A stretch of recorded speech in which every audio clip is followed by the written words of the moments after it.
Good evening and welcome everyone to the council meeting. Would my chaplain, the Reverend Nathan Kiaga, please open the meeting with a prayer? Please be seated as we pray. Before we do, may I share with you a very simple reflection. The words of the song Amazing Grace were written by John Newton, who was born on this day in 1725. His father was a ship captain, and his mother died when he was 7. He attended a boarding school and was so badly treated there that he ran away to sea. There he lived a very rough life and found himself press-ganged, forced to join a ship of the Royal Navy. Having escaped and been imprisoned, he got to work on a slave ship. By accident, he came across a book called The Imitation of Christ, and he began to think seriously about his life. A very violent storm almost capsized his ship, and wrongly he thought that he was too late to turn to God. The following morning, he was a changed person. He became a preacher and he stopped slave trade. And he talks of many dangers, toils, and snares in his song called Amazing Grace. And tonight, you have been through storms, toils, and snares. We hope today is the start of a chapter where we are united, together as one, bound by the bond of peace and the hunger to see this community transformed beyond our own imaginations. And so in prayer, I ask, Heavenly Father, come to this gathering today and bring your guidance to these leaders. Bring wisdom and support as they begin this meeting. Help them to engage in meaningful discussion. Allow them to grow closer as a group of leaders across political divides. And Lord, may you nurture their bonds of community. Fill them with your grace, like you did with Isaac Newton.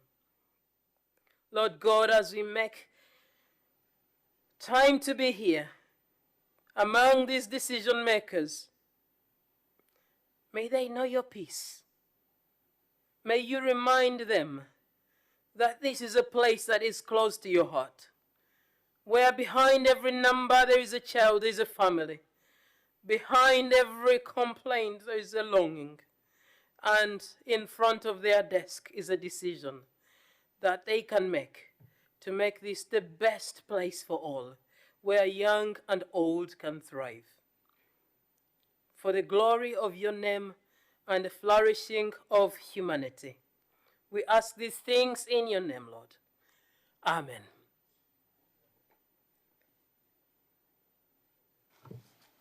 Thank you, Reverend Nathan. Thank you very much.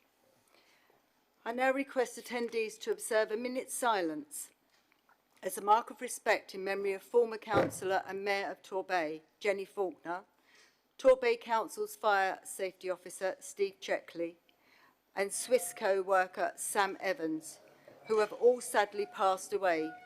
Our thoughts are with their families and friends.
Thank you. Please be seated.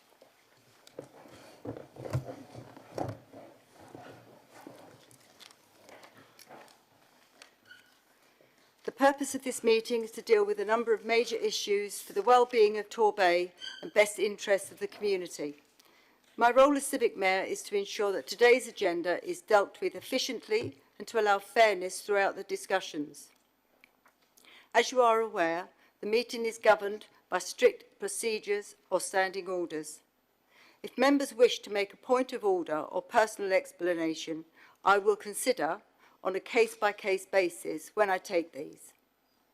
If a member wishes to leave the meeting before it's finished, please follow Standing Order A25.7 and give your apologies before you leave via the Head of Governance Support. Please note that we are live streaming this meeting via the Council's YouTube channel to encourage more people to engage in our public meetings.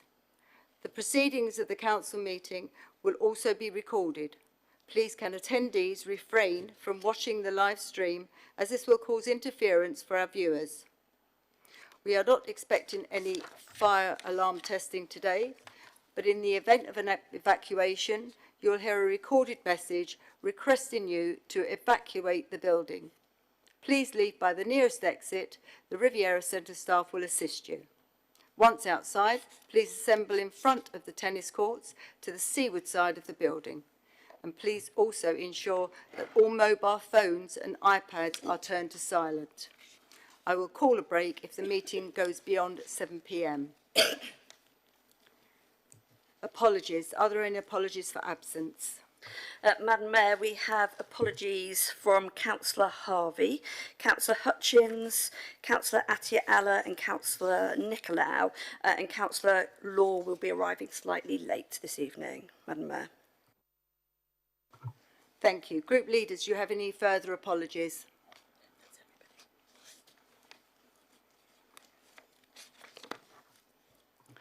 I propose that the minutes of the annual meeting of the Council and adjourned annual meeting of the Council held on the 15th of May 2025 be signed as a correct record.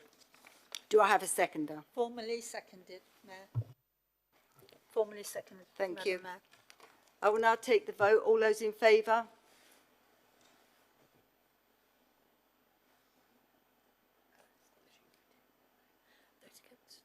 Those against? Any abstentions?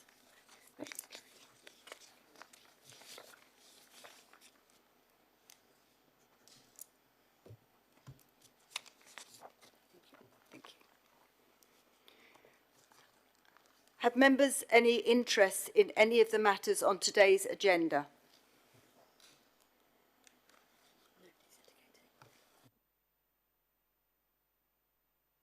Have officers any personal interest in any of the matters on today's agenda? No. I have a following announcement to make. I just would like to say thank you to everyone that attended my garden party on Saturday. It was a success and it was cross-party. It was about 62 people, I think, that turned up. And it was a really good event, and I just want to say thank you to everybody, as I say, both sides of the chamber for attending. Thank you. Has the leader of the council any announcements that he wishes to make? No. I understand the chief executive has no announcements that she wishes to make. Has the overview and scrutiny coordinator any announcements? Thank you. I move to item 6, members' questions. The questions and answers have been circulated and are noted as submitted. Members, these are available on your iPads under the late reports pack. I will ask for any supplementary questions. For those members asking a supplementary question, it must arise directly out of the original question or reply. May I remind members that supplementary questions shall not include a statement. I will be interrupting you if I consider your supplementary question is a statement. And please note that there is a time limit of 1 minute to ask a supplementary question. The response time for each supplementary question is 3 minutes, and the overall maximum time for members' questions is 30 minutes. I refer to question 1 in respect of the water quality sign by the stream opening onto Torbay Sands. Councillor Steve Darling, do you have a supplementary question? Thank you, Madam Mayor. I do not have a supplementary. Thank you. Question 2, I refer to in respect of dredging the Clennon Lakes in Goodrington. Councillor Carter, do you have a supplementary question? No, I don't. Thank you, Madam Mayor. Thank you. I refer to question 3 in respect of education, health and care. EHC needs assessments in Torbay. Councillor Harvey, do you have a supplementary question? Councillor Harvey's not here, so Councillor Long. Councillor Long? No. Thank you. I refer to question 4 in respect of the action the council is taking to address areas of concern in Torbay parks. Councillor George Darling, do you have a supplementary question? Yes, Madam Mayor. I'm pleased that Swissco have now reached out to the 11th Torbay following their work. What other young people's groups have been consulted in formulating the state of play report referenced in the answer?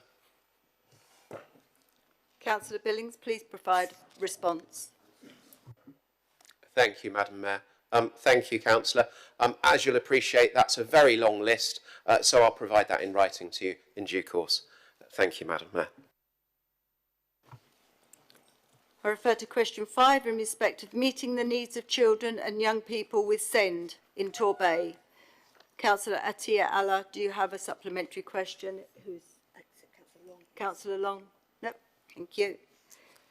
I refer to question 6 in respect of the council's support for the completion of works at St Michael's School, Paynton. Councillor Penny, do you have a supplementary question? No, thank you, Madam Mayor. Thank you. I refer to question 7 in respect of the progress implementing a restorative model council-wide. Councillor Douglas Dunbar, do you have a supplementary question? Yes, I do, please, Madam Mayor. Thank you for your reply, but what does the relational approach look like in practice? And how does this square with the former TDA staff being threatened with fire and rehire? Please. Councillor Jackie Thomas, please provide a response. Thank you. Well, the training has been, as it says in the report, rolled out across the council, mainly with senior operatives and then us as members. I've actually attended that training myself. It's very good, and obviously I look forward to members' comments across the chamber when they also have been to the training. I can let you have that further information as I receive it. Thank you. Thank you. I refer to question 8 in respect of the effect the introduction of a deposit bond has had on events organised by charities, smaller event organisers. Councillor Long, do you have a supplementary question? No, thank you, Madam Mayor. Thank you. I refer to question 9 in respect of an update on the Nightingale Solar Farm project. Councillor Fox, do you have a supplementary question? Thank you, Madam. Yes. Thank you for the answer. I just wonder if you go further, where exactly is the hold-up in this? It just seems to have been going on for so long. Is there a particular issue or sticking point that we need to be aware of? Thank you. Thank you, Madam Mayor. The NHS. Councillor Lewis, could you provide a response, please? Yeah. The NHS, Councillor Fox. I'm afraid that is sticking. Trying to get a decision out of the NHS is very difficult, as you know. We're still committed to have a solar farm there, but negotiations are still taking place, and we have that across the bay where we are engaging with the NHS. It's just not on the solar part. It's at what level do you get that decision? And then they have to go up and they have to go up, and with the change of government and everything is taking a bit longer. And I think we have asked Councillor Darling at one stage to try and help us, and he's been very helpful trying to arrange meetings with the NHS to get these capital projects off the ground. Hope that helps. Thank you. Thank you. I refer to question 10 in respect of the My Bay discount card. Councillor Johns, do you have a supplementary question? Thank you, Madam Mayor, and thank you, Councillor Dave Thomas. So, my Bay card, and basically, so the total is 2,301 cards in circulation to date. How much money has the council actually spent on May Bay card? Councillor David Thomas, please provide a response. Thank you very much indeed. That's a very different question to the question that you actually asked. You asked a question on how many discount cards have been purchased and how many have been issued free to carers. So that is where my focus is. We were absolutely committed to providing a MyBay card towards our carers free of charge.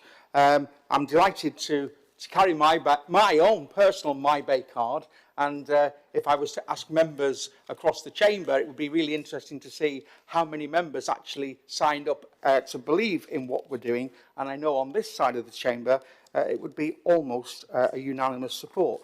But I think the feedback from MyBay thus far has been really positive. Certainly it's appreciated across the area. I can, of course, provide you with some additional information outside of this meeting, but for us, being able to give something back to our community is something that we actually strongly believe in, and being able to pass that on to carers who actually do so much time, so much effort, free of charge, again, is something that we massively believe in on this side. Thank you very much. Thank you. I refer to question 11 in respect of unauthorised traffic flow in Fleet Walk. Councillor Mandy Darling, do you have a supplementary question?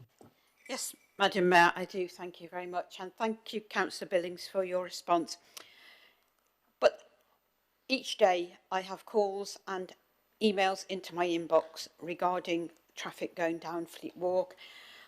And the police have made it clear that this is the way they see forward. What do you feel that I should be telling my residents as a way forward to help the situation in Fleet Walk when they see unauthorised cars going down? Because the police have made the suggestion that works elsewhere in the country, and I don't really know what else we can do. So please, some advice from you on what I can tell my residents about how we can stop traffic, unauthorised traffic going down Fleet Walk would be greatly appreciated. Thank you. Councillor Billings, please provide a response. Thank you, Madam Mayor. First of all, Councillor Darling, thank you for raising this important point on behalf of your residents. And in relation to the frequency and number of the complaints that you're receiving, it would help me and the team greatly to have those passed through, and outside of this meeting I'll get you a particular contact point within the team to pass those through to ensure we are capturing the full depth and breadth of the individual representations. So if I can, first of all, in relation to if you're getting a complaint every day, I'd love to have the opportunity to ensure the team fully understand all of those. One of the areas that the team draw to my attention as a specific area of focus is the opportunity to undertake civil enforcement through moving traffic orders. Now, in 2022, the then government launched an opportunity for councils to apply to have the ability to civilly enforce what is currently a criminal offence, which is a traffic violation, and our council was, at the time, we didn't have, as I understand it, an enforcement capacity, and that's why we weren't one of the 22 councils that did apply. Clearly, that we do currently, through Swissco, have an enforcement capacity. Indeed, looking at the quality of the work we do in traveller encampments, where we're getting traveller encampments done in as little as 21 hours compared to 3 weeks previously, we have a very good enforcement capacity. And I would welcome the opportunity, should government launch another opportunity for councils to bid for the opportunity to undertake moving traffic order enforcement to do so, and if there's the opportunity to work with the local MP to encourage that the government opens that opportunity up again, I would be delighted to sort of promote that and lead that. That, the team tell me, is a great opportunity to do this, recognising, as per the answer, the technical challenges of installing underground rising bollards in a road where we have a large amount of services under the surface at close to the surface level. Thank you, Madam Mayor. Thank you. I refer to question 12 in respect of expanding the dispersal order, PSPO, to cover all local shopping areas. Councillor Verdi, do you have a supplementary question? No, Madam Mayor. Thank you. Question 13 in respect of an update on the state of repair of the clocks at Old Maid's Perch, Torquay Town Hall and St John's Parish Church, Paynton. Councillor Steve Darling, do you have a supplementary question? Thank you, Madam Mayor. I do not. Thank you. Question 14, in respect of the Council's opt-in policy of free school meals. Councillor Harvey, do you have a supplementary question? Councillor Long? No. Thank you. Question 15, in respect of the 112 open-top bus service. Councillor Verdi, do you have a supplementary question? Yes, Madam Mayor. Just want to ask, did one consider the tourism offer that the bus provided in Torquay and in particular Babbacombe?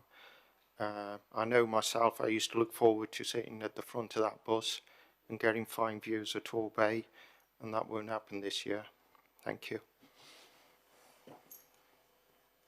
Councillor Billings, your response?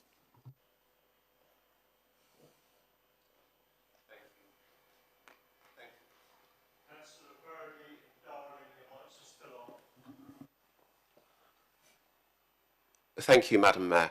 If I understand it correctly, the question is, did the team consider the tourism offer?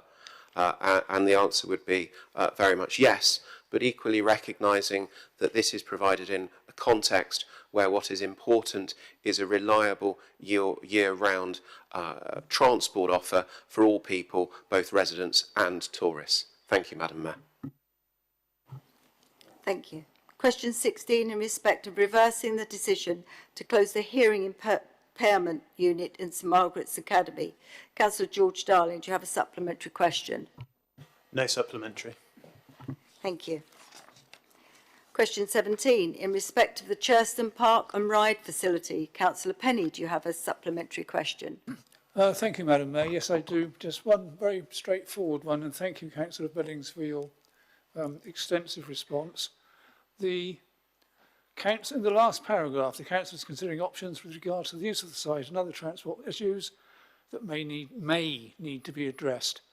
During the significant capital investment planned in Brixham, will the Council be finding alternative spaces for cars, because otherwise Brixham is going to be inundated? Thank you. Councillor Billings, your response? Thank you, Madam Mayor. Councillor Penny, as you know, Brixham's very close to my heart. I was previously the Vice Chair of the Brixham Peninsula Neighbourhood Plan Forum, and I work very closely with the 5 Brixham councillors, many of whom are standing behind me tonight. In relation to your question, are we aware of the difficulties with parking in Brixham? Yes, extremely aware of the difficulty in parking in Brixham.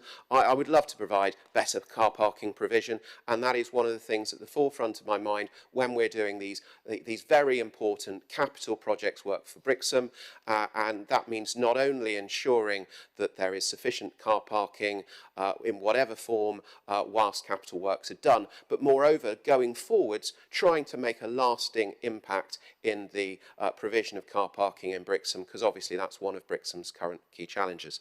Thank you, Madam Mayor. Thank you. Question 18, in respect of the Council's Amazon business account. Councillor Douglas Dunbar, do you have a supplementary question? No, I do not. Thank you, Madam Mayor. Thank you. Question 19, in respect of the TDA transfer into the Council. Councillor Long, do you have a supplementary question? Yes, please, Madam Mayor. It would be useful if I could be provided with a breakdown of the 307,000 transition costs, and does that figure include increased audit fees that were reported to the Audit Committee. Thank you. Councillor Timon, can you please provide a Thank you. Yes, I'll see if I can make arrangements. I will make arrangements to see that you can have detail on that. I cannot say whether it does include the audit fees, though I would be quite surprised if costs of that sort of nature hadn't been picked up in quoting that figure. If they haven't, I'll make sure that that figure is included in what's given to you. Thank you. Question 20, in respect of the old monastery in Paynton. Councillor Johns, do you have a supplementary question? No, thank you, Madam Mayor. Thank you. Question 21, in respect of the Chilcot Memorial. Councillor Harvey, who's not here, do you have a supplementary question? So Councillor Long. No. 21, 22. In respect of replacing the wooden bollards on St Margaret's Avenue. Councillor George Darling, do you have a supplementary question? Yes, Madam Mayor. I'm glad that the verges are being monitored, but the Cabinet members seem to have missed the point that the bollards are there to protect children and not grass. Highways recognise that putting the bollards in place over a decade ago was required, so why are you putting children at risk again by delaying their replacement? Councillor Billings, a response please.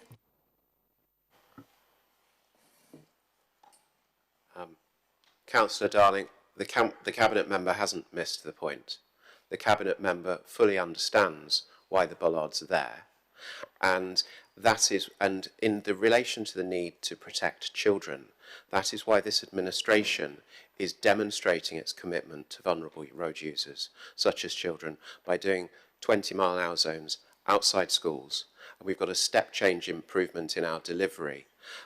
It is relevant to your question because you think I'm not prioritising our highway works to serve vulnerable road users.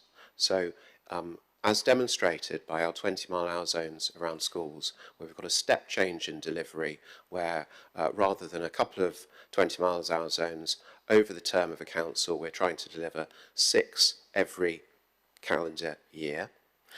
In relation to these bollards... Point of order, Mayor.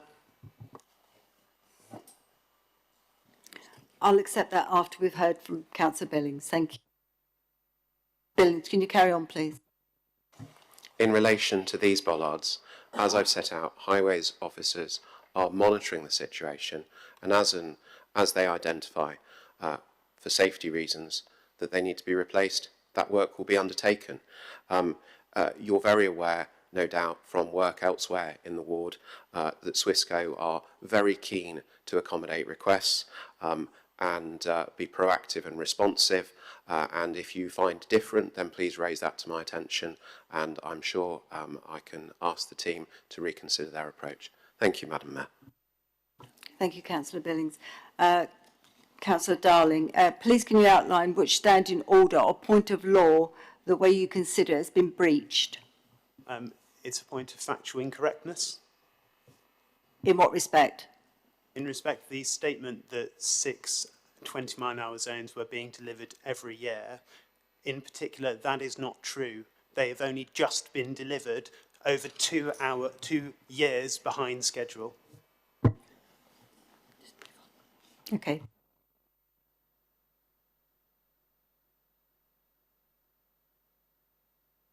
Question 23, in respect of action taken to improve the outcomes of children and young people with special educational needs and or disabilities, SEND.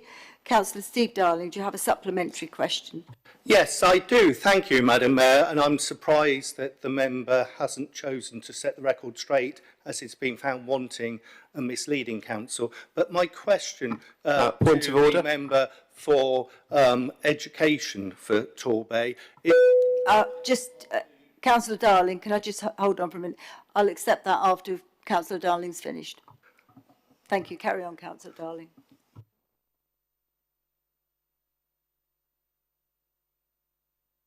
The approach, sorry, I didn't know you turned it off. Madam Mayor, I thought the approach was that once the once you'd accepted, then it would carry on rather than interrupting members. Can you explain? It's at my discretion. That's great, thank you. So, Councillor Bai, my question to you is in respect of the ladder approach taken when implementing SEND intervention. And this is an approach where the intervention is escalated each time higher and higher if the intervention is not successful. Now, I suggest to you that, Councillor Bai, that this is reinforcing trauma for those youngsters because the level of support isn't immediately applied, lower levels are applied until the right level. Isn't this actually just reinforcing trauma in our youngsters in our SEND world rather than actually supporting them at the appropriate level at the appropriate time? Thank you. Thank you, Madam Mayor. Thank you, Councillor Darling. Councillor Bai? Well, thank you so much, Madam Mayor. And I would say... Sorry, Councillor Bai, just 1 second. Sorry, Councillor Billings, you raised a point of order. Madam Mayor, a reference to whether I was providing knowingly untrue information was made to full council, and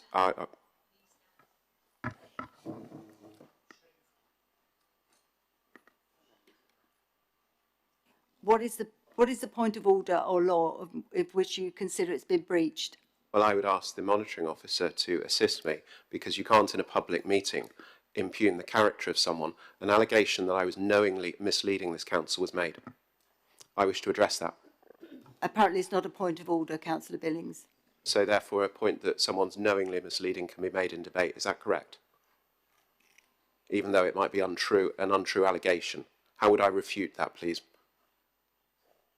So if I may, Madam Mayor, that's a matter that you would need to pick up separately after the meeting by way of a standards complaint. If you believe that something has been misrepresented to yourself, that you can pick up with me, certainly as the monitoring officer. But it's noted. Thank you. Okay, thank you. Councillor Bly, your response, please. Thank you. And that little distraction has rather interrupted my train of thought. I would suggest with the greatest respect that Councillor Darling is going a little bit further than the question and the answer that's already been provided. But I would say absolutely, and I was briefed this afternoon and delighted to report to members that our locality model with the primary schools is very much up and running now and shaped by the primary schools, and that is intended to provide appropriate support for youngsters with special educational needs and disabilities at the earliest stage. So in the recent Ofsted area inspection, it was an area inspection report, they highlighted the good work that we're already doing with youngsters in the early years, and now with the locality model to be rolled out, and I suggest that members go and see what's going on in their wards, and pretty much all the primary schools in the Bay signed up. It is to get the interventions there right at the beginning, to have that graduated response or in addition. But that is what we're about. So there's very, very good news on the progress. Very good news indeed, also with the capital spending to improve facilities, physical facilities in our schools so that they can meet the needs of children with special educational needs and disabilities. I absolutely agree with Councillor Darling. We want to get support there at the earliest opportunity so it is the most effective, so that children don't wait and fall into crisis, and absolutely to reduce the level of trauma. So please, let's all work together and make sure that children in the Bay get the level of support for their special educational needs and disabilities at the earliest possible time. Thank you. Thank you, Councillor Bai. Question 24, in respect of allowing dogs on blue flag beaches in Torbay. Councillor Penny, do you have a supplementary? Thank you, Madam Mayor. Thank you, Councillor Billings. No, thank you. Thank you. Question 25, in respect of the Acorn Centres car park. Councillor Long, do you have a supplementary question? Yes, please, Madam Mayor. I'm slightly puzzled because a colleague of Councillor Lewis's mentioned in the answer to another question that the safety of children was being prioritised. And yet on this question where the National Youth Agency have recommended for safeguarding concerns that the lighting and white lining be approved in this area, it's not being prioritised. So I would just ask for the clarification on that point. Thank you. Thank you, Councillor Long. Councillor Chris Lewis, your response. Very much indeed, Madam Chairman. Clearly, we've got to prioritise all sections of Torbay on a safety issue for children, for adults and older people and everyone else. And that's what the team has done. They will continue to monitor the situation. But as you know, and I know, you've got to have priorities. And that is the priority that we're taking at the moment. Thank you. Thank you, Councillor Lewis. Question 26, in respect of the event space at the Strand. Councillor Douglas Dunbar, do you have a supplementary question?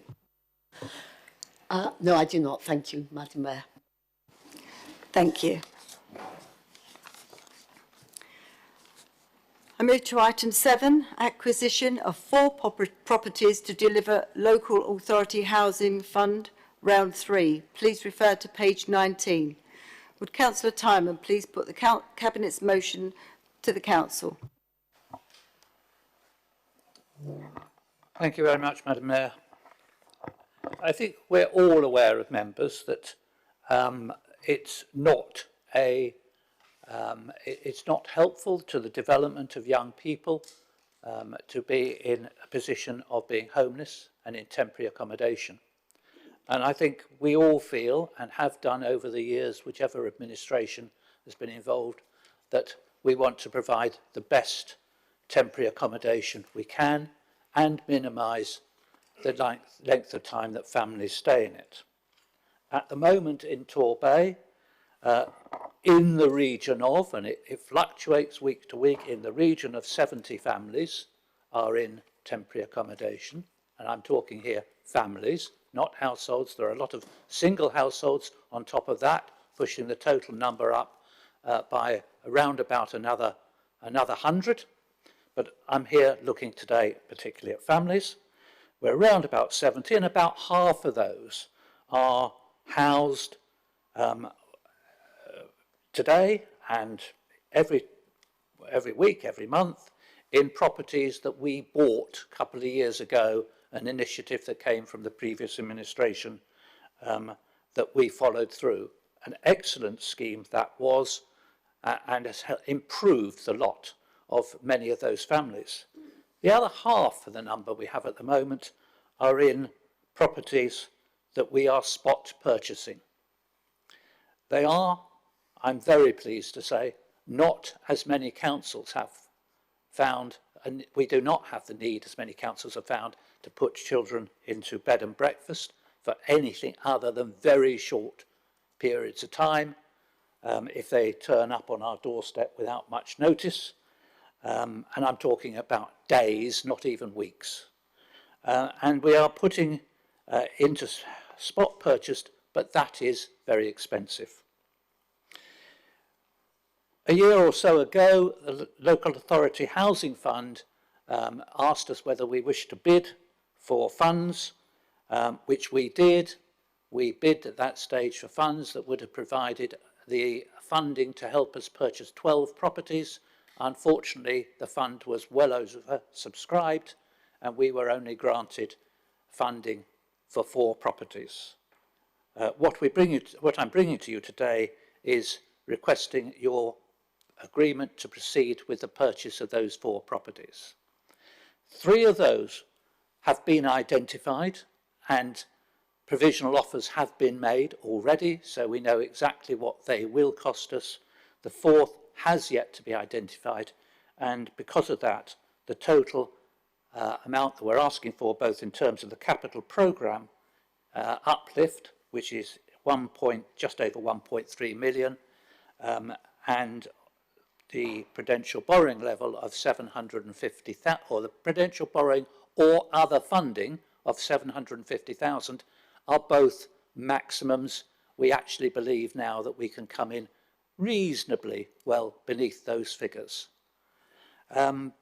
So they are maximums. And but the important thing here is, I think, is twofold. One, the way we use these can be flexible. We can either use these properties, the 3 properties we're buying, as temporary accommodation, or we can use them as accommodation to move on people who are currently in temporary accommodation. There is no reason why we can't switch from one to the other of those in the long term. They both fall within the conditions of the grant. The 4th property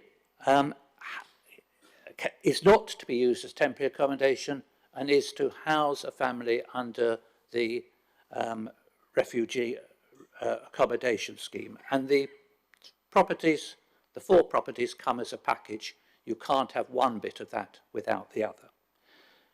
So I'm putting forward to you today the proposal that we proceed. You have 30 seconds left. Proceed with this purchase.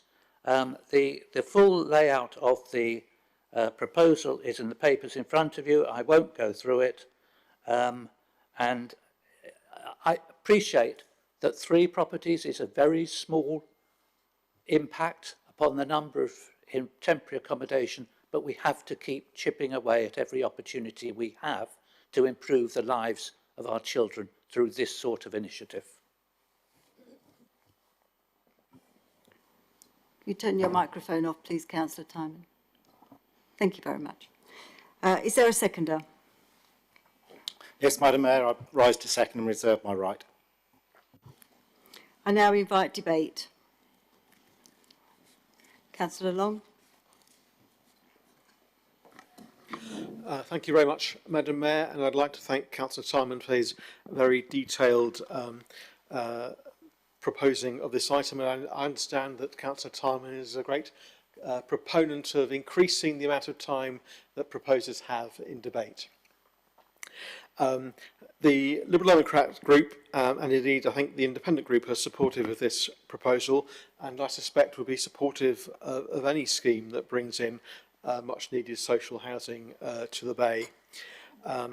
And it is appropriate that one of the properties contributes to the Afghan resettlement scheme, as the people who will be being resettled here will have put their lives on the line for our troops. However, I absolutely understand some of the negative reaction to some extent that I've seen on social media. And why do I say that? I say that because there is a real frustration in the community about the lack of social homes for people in the community. Torbay has a woeful number of social rent homes compared to the national average. Month after month and year after year, this council receives reports telling us that there is not enough affordable housing to provide move-on accommodation for the people in temporary accommodation or in Leonard stocks, let alone the people on the housing waiting list. Torbay needs a step change in the amount of social housing in the area. Preston Down Road could have delivered 50 social homes by now, but sadly the administration decided not to proceed with that scheme, which is an absolute tragedy. I am really concerned, and I've shared this before, that the Bay's regeneration plans will not tackle the urgent housing crisis that we have.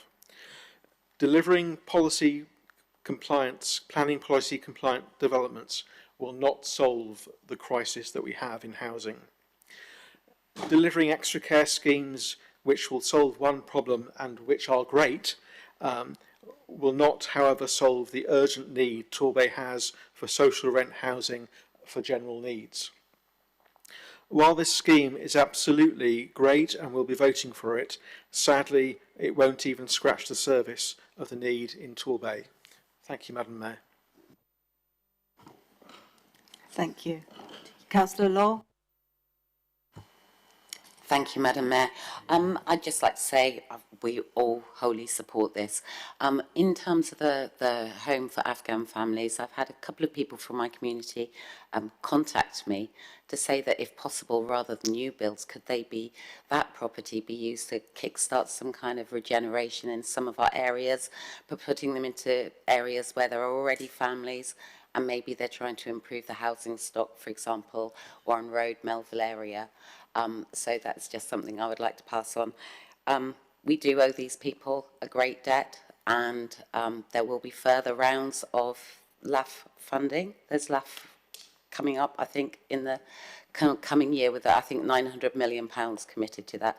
So let's hope we can make use of that fund as well to continue to provide more homes for our families and for our Afghan families that are coming over. Thank you. Thank you, Councillor Law. Councillor Steve Darling. Thank you, Madam Mayor. And I think one only needs to reflect that in 1979, when Margaret Thatcher came to power, we had 35% social rented housing across our United Kingdom.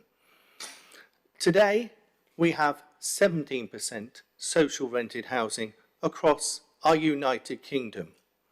In Torbay, we have 7% social rented housing across Torbay. This should be a top priority for this local authority, and yet this local authority, this current administration, binned the opportunity for 50 social rented homes in Paignton. I hope you can sleep at night, colleagues. Thank you, Councillor Darling. Councillor David Thomas. Thank you, Madam Mayor. And I surprisingly thought that this was a good news story, actually. Just recap what we're doing here. There are 4 units of accommodation, family units of accommodation. These are not 4 flats in a single complex. These are 4 homes, and these will make some difference, in fact, a huge difference to 3 families within Torbay. Now, personally, I think that's a good news story. I certainly know if I was one of the part of one of the families who was on the receiving end of this, I think the families that move into these areas, into these opportunities, these properties, would also deem it to be a good news story. It is sad, really, that a lot of the debate has been talking about different sites. Well, we will be having able to announce an announcement on Preston Down Road very soon, and you members opposite know the reason why we actually went down the path that we actually did. Councillor Law, I don't believe that the money can be used for improvements. I'm sure Councillor Tyman will respond. If I misheard, apologies. But I genuinely think it's a good news story. And I guess we'll find out when it comes to the vote. If we think it's a good news story, we'll have unanimous support. And then one will be thinking, well, actually, why did we have all the debate about it if we can all get behind it? Thank you very much. Thank you, Councillor Thomas. Councillor Billings. Thank you, Madam Mayor. Yes, I can sleep very well at night, even though some people do try and impugn my character in a public meeting. And what I would say in relation to getting back to the matter before us here is 4 homes. Clearly, 4 homes in a context of an authority area of 130,000 people. This isn't going to be the be-all and end-all. But our democratic system requires this decision to come before us. Whether that's a proportionate level of consideration for 4 homes in an authority area of 130,000, I'll leave for another session. But what we hear ultimately is great news. And some of the points that have been raised in debate, Madam Mayor, I totally agree with. We need to, through the cross-party local plan working group, find a better way of delivering affordable housing through new builds. Clearly having 20, 25, 30, 35% for affordable or social or shared equity housing as part of a new development is not going to be sufficient to tackle a position where Torbay comes from a relative high need for these because of our existing provision. Because if we take those numbers, say if we've got 30% affordable housing, 10% of those are shared equity, in due course you've only got 20% housing because some of those have become open market necessarily. Those are topics, though, members, for another day. We're here to consider this matter, and I hope in the vote we will all be behind this, because this ultimately is a good news story, notwithstanding the fact there are a lot more things that we need to do in other meetings, in other situations, to tackle this need that I think we all agree with. Thank you, Madam Mayor. Thank you, Councillor Billings. Is there any more debate? I go back to Councillor Cowell for your right to reply. Thank you, Madam Mayor. Reserved your right, sorry. Thank you, Madam Mayor. I think the key points that some people have been trying to make is the depth of the crisis that we have in social housing in Torbay. And it's a legacy that we inherited in 2019 because the whole housing situation in Torbay Council in terms of its operation was spread to all four corners of the town hall. Much effort has been made to improve upon that, and indeed, as Councillor Timon referred to, we invested £10 million on buying over 30 properties to support the much needed temporary accommodation to avoid having to put families or individuals in bed and breakfast. This is another baby step towards learning to walk properly. And that is why I'm happy to second this. The other element about this is that the scheme as proposed will have no impact on our revenue budget. It'll be self-financing through the grant and through prudential borrowing, which will be repaid by the rental income over a number of years. And that begs a question about other circumstances surrounding tonight's meeting, which we will debate in another time. I welcome the opportunity for an Afghan family to be located in Torbay. We are a very welcoming community, and I'm sure that when they arrive they will be supported by the council and other agencies as well as their local communities, and it's incumbent upon us to ensure that happens in the same way as we did with Ukrainian refugees. So I will be supporting this. Despite some of the comments we've heard, we've already heard from the leader of the Liberal Democrat group that the Liberal Democrat group will be supporting it. As leader, I will be supporting it. As an independent group, it will be up to our independent members to decide how they will be supporting it or otherwise, but I would hope and encourage them to support this motion before us tonight. Thank you, Madam Mayor. Thank you, Councillor Cowell. Councillor Timon. Thank you. I'd like to pick up on a couple of points. The first one is, Councillor Law, you mentioned another round of local authority housing fund. Yes, that has been announced, round 4. We haven't yet got the details, but the literature we have read so far indicates that it will be for temporary accommodation only. On the existing round, the funding is meant to be for new properties. We do have some scope to stretch that to nearly new, but it is specifically not intended to be refurbishment of the sort that we're doing for homes, hotels to homes, or that sort of property. It is restricted in how we can use it. It's a very valuable fund to have, because one thing that you can't use Homes England for is providing temporary accommodation of the sort that we did with the £10 million of property purchases a few years ago. I'd then just like to come on to the point of view of socially rented housing and the numbers produced in Torbay. And I think what I would like to do is to actually throw out a challenge to those opposite. I would like one of you to put a question in to the next council meeting, asking exactly how many socially rented houses were produced in Torbay, in total, including registered, but also by the council and its subsidiaries under the last administration. I think you will be horrified at the answer, right? Most of those that were produced that time were affordable rent, not socially rented. So, yes, we've got a problem with social rented. There hasn't been enough, I will agree with you, absolutely. But I don't think it's fair to throw upon that it's something that we're doing wrong. We are actually making real attempts to address that at the moment. You can shake your head all you like. I think we are. We have Brampton Court. Well, you know, ask the question. I challenge you to ask that question. Officers will produce the answer and place it in front of you. You can ask the question that what have we got in the pipeline at socially rented prices that's come through in this administration as well, if you like, if you dare.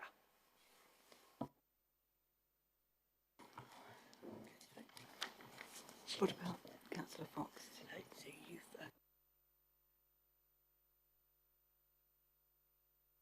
I'm sorry, Councillor Fox, I did ask if there was any more debate. Now we're going straight to the vote. Sorry. I move to the vote. So all those in favour?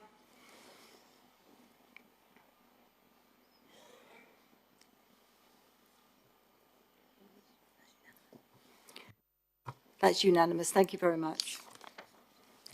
Move to item B, item 8, sorry.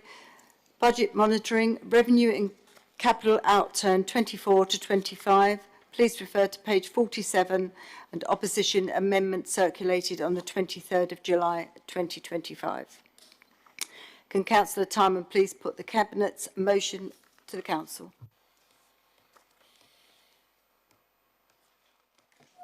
Thank you, Madam Mayor.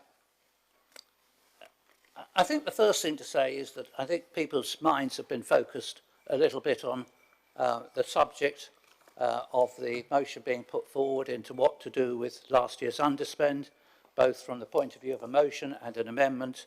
But I'd just like to start off by just talking a little bit, only a little bit, about the Outturn report itself, because that actually fundamentally is the most important thing that we're here considering. I won't spend a lot of time on it because it went through quite a bit of discussion at Cabinet. It's gone through discussion, debate, questions, etc., and overview and scrutiny. But I think what is very noticeable and very pleasing is, I think, probably for, I won't say the first time for a number of years because it may have happened before, but certainly it has not been the pattern in recent times to see, as we've seen, an underspend on both adults and children's services. Now, that even hides some ups and downs in different categories within that, but overall, those two directorates have not created a significant strain on the Council's resources last year. There have been some overspends, and they have been tended to follow the trends that we've seen before, particularly in legal services, which seems to be an issue, have been an issue for a long time, both in terms of trying to get people to work for the council, to avoid the need of using very expensive agency staff, and it's a problem that is still ongoing. But overall, this council has, for another year, managed to produce a reasonably comfortable underspend. And yes, I think we all understand that the Treasury impact has been an important factor within that, and we mustn't think that we're in a comfortable position going forward, as you might think from the raw data coming out. But the Treasury surplus has gone to offset some of this, but Treasury surplus has been used. If you remember, we took £1 million of the extra Treasury money and put it into Oldway last year. So we're not just using it to plug the gap in another budget, we're using it creatively. So I think it's important to look at that. It's been a good performance, and I want to thank our officers during the course of last year for managing budgets in most of the areas in a satisfactory manner and helped produce the good results we produce. If I now go forward to talk about the bit that I think that will create most of the debate, is that we had an underspend declared of 351,000. The Cabinet recommended to Council that that is put into a earmarked reserve, and then it is used for a number of purposes, that will create benefit to our residents in Torbay in a number of different ways. The suggested list of how that would be spent is contained on page 47 of the report. I'm not going to go through the items. I know one or two of my colleagues are going to speak on one or two of those and explain how those are going to be spent, how we're proposing they're spent, and how that will benefit the residents in Torbay and benefit the efficient working of the council. So I put the proposal that we adopt or we note the report, we put the money into a reserve, and we spend it in line with the suggestions that we're putting forward as a Cabinet on page 47 of the report. Thank you, Councillor Timon. Do you have a seconder? Thank you, Madam Mayor. I rise to second and reserve my right. Thank you. I now invite debate. Councillor Long.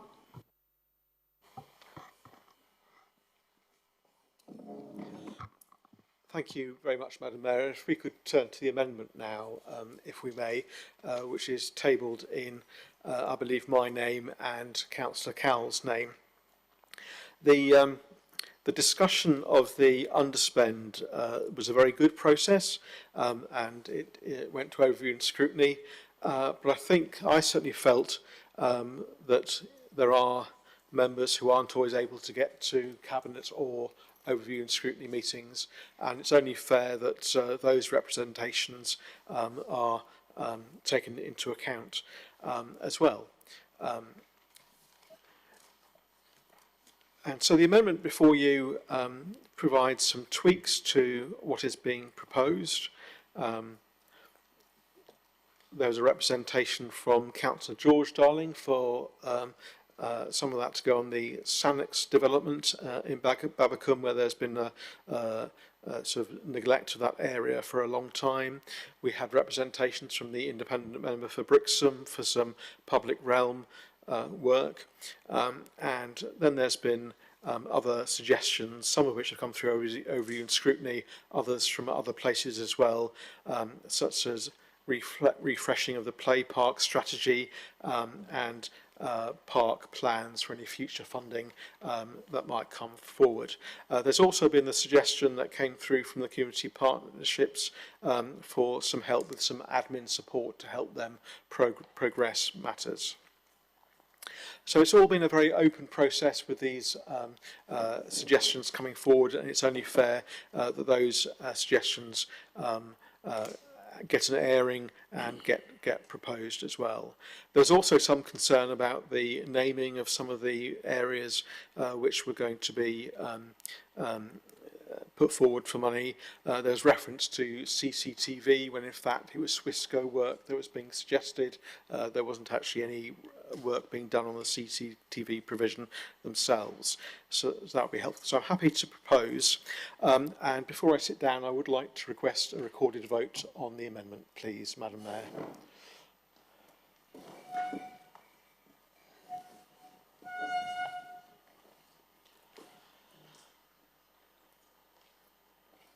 Thank you, Councillor Long. Do you have a seconder? I hope so. Thank you, Madam Mayor. I rise to second and reserve my right.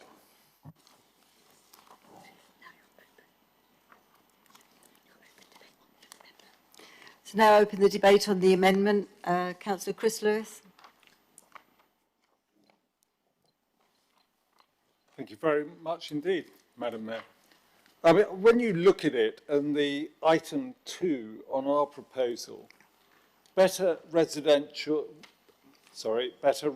communications, 50,000. I believe communication is key for our residents and for the people who live in the Bay. At the moment, they get one communication from us a year, or most get one communication. And that is when the council tax goes out, where we do a magazine and we communicate with our residents. Other than that, we don't do any other communication in a paper form with our residents. How many of us go out on the streets, not only at election time, but at other times, delivering leaflets? I mean, I could ask for a show of hands. Who's been delivering leaflets over the past 12 months? I certainly have. Anyone else? I don't want to name and shame because some of our members will be horrified. But Councillor Bye. But I mean, we do communicate. And if we didn't think that paper copies worked and it helped to get the message across, why on earth are we spending all this time doing leaflets and putting them through doors? We find it does work. There are a lot of people who are elderly in the Bay who don't do social media. If you go on social media, you can get message very easily. But there are a lot of people in the Bay who don't do social media. So what we're saying is increase the number of times from the one time with the council tax letters to 4 times a year when we actually communicate with those good residents of Torbay. And I would have thought those opposite would want to communicate. This is not a political leaflet. This is a leaflet saying what we have done in the Bay. And we can have cross-party. When we do our briefings, when we do all members' briefings, when we do our press releases, they're not political. They're showing what the council does. So I hope that on this amendment, you will drop that part of the amendment and say, yeah, let's communicate with those good people of Torbay. That's what we want, and I'm sure that that's what you want, and that's certainly what the people of Torbay want. Thank you very much indeed, Madam Mayor. Councillor Billings. Thank you, Madam Mayor. So from my perspective, I find the amendment very, very difficult. And the reason I do is a number of the items in it cross into my portfolio, and I've not been able, working with officers, to reconcile the numbers in the amendment. Now, this is very similar to the situation that we had in a previous council meeting in relation to bus subsidies. And I didn't think that circumstance repeating itself was a sensible outcome.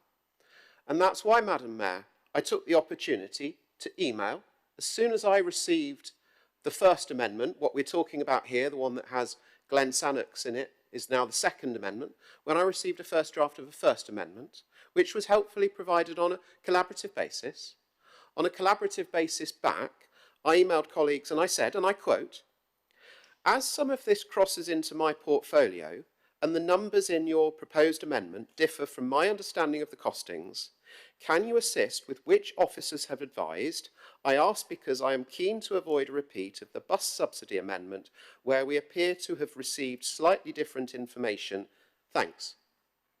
Now, I've never had a reply to that email, and my apologies to anyone on the opposite side if you have replied and I've not seen it.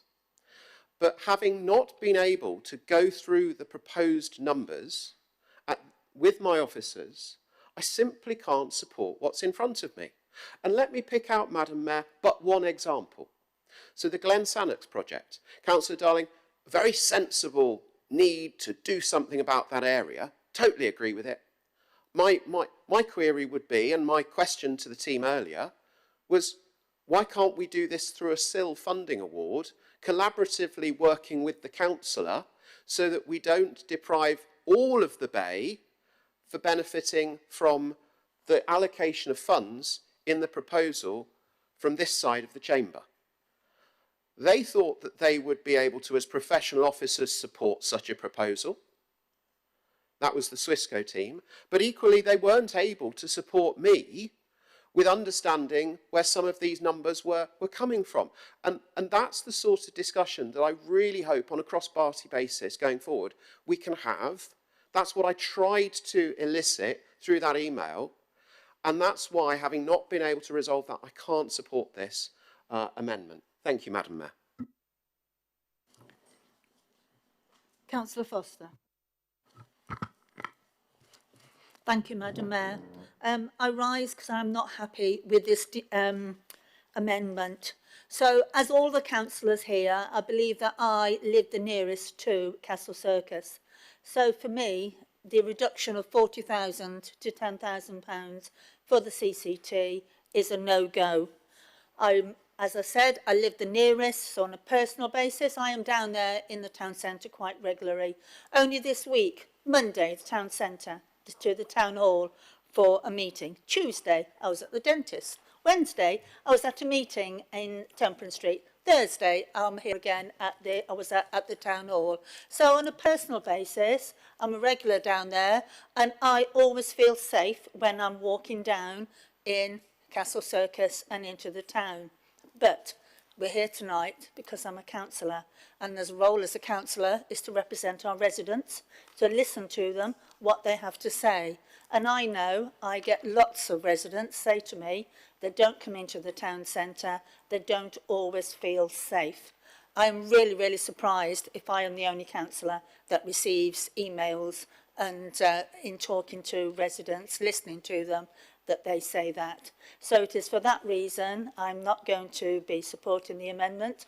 I think the amendment is wrong. We really, really do need to make sure there's much CCTV as possible is there to make our residents, when they're coming to town, our residents and our visitors, when they're coming to town to do their shopping and their business, that they know there is really good CCTV in the area, and that will make them feel safe, as I already do feel safe on a personal basis, but to enable them to feel safe and to come into the town to do their business, do their shopping and spend their money.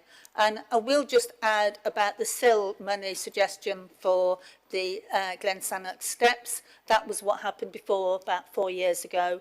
It was SIL money that got them all done up then. So just for information. Thank you.